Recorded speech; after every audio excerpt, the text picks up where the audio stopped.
जय महाराष्ट्र. करूया कष्ट आणि खाऊया स्वादिष्ट. मध्ये आज आपण बनवणार आहोत मस्तपैकी बघा आपण ब्रेडचे पकोडे.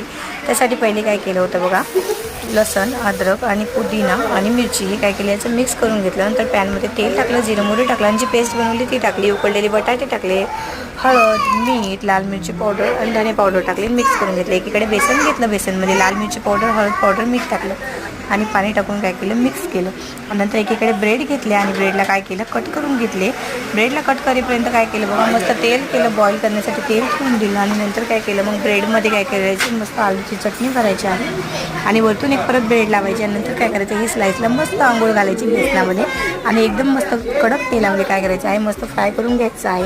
आणि मस्त बघा आपले आज ब्रेडचे पकोडे तयार झाले आहेत आणि अगस्त्याला पण खूप आवडते बघा, खूप मस्त. तुम्ही पण नक्की ट्राय करा.